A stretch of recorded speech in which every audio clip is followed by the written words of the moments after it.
అనగానే గుర్తొచ్చే పేరు త్రివిక్రమ్. రైటర్ గా కెరీర్ మొదలు పెట్టిన ఈయన టాలీవుడ్ లో స్టార్ హీరోలతో గుర్తుండిపోయే సినిమాలు ఎన్నో తీశారు. అలాంటి ఈయన పరిస్థితి ప్రస్తుతం అస్సలు బాగోలేదు.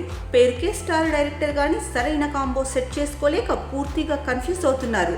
దీంతో ఎలా ఉండే త్రివిక్రమ్ ఎలా అయిపోయారా అని అభిమానులు మాట్లాడుకుంటున్నారు. ఇక ఏం జరిగిందో చూస్తే త్రివిక్రమ్ పేరు చెప్పగానే కుటుంబ కథా చిత్రాలు, పంచులు, ప్రాస డైలాగ్స్ గుర్తొస్తాయి. కానీ అరవింద సమేత, అలా వైకుంఠపురంలో సినిమాల తర్వాత ఈయన దర్శకుడిగా పూర్తిగా గాడి తప్పారా అనిపిస్తుంది. ఎందుకంటే అలా వైకుంఠపురంలో తర్వాత ఎన్టీఆర్ తో ఓ మూవీ ప్లాన్ చేశారు, కానీ అది క్యాన్సిల్ అయిపోయింది.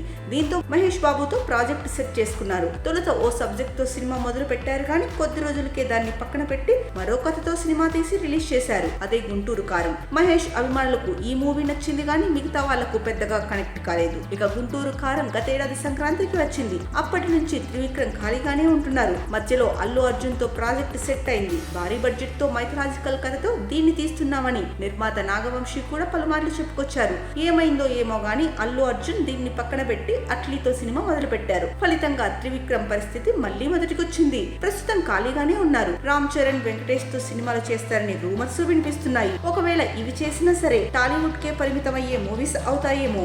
ఇక త్రివిక్రమ్ తో పాటు దర్శకుడిగా కెరీర్ మొదలు పెట్టిన రాజమౌళి, సుకుమార్ లాంటి చాలా మంది డైరెక్టర్స్ ప్రస్తుతం పాన్ ఇండియా రేస్ లో టాప్ స్పీడ్ తో దూసుకెళ్తున్నారు. త్రివిక్రమ్ మాత్రం ఇంకా ఏ హీరోతో మూవీ చేయాలా అని కన్ఫ్యూజ్ అవుతున్నారు. అటు దర్శకుడిగా ఎవరితో సినిమా చేయాలా అనే దగ్గర నుంచి బన్నీతో ప్రాజెక్టు ఎప్పుడు మొదలవుతుందా అనేది తెలియని పరిస్థితి. మరి ప్రస్తుత అడ్డంకులన్నీ దాటుకుని త్రివిక్రమ్ ఏం చేస్తాడో చూడాలి మరి.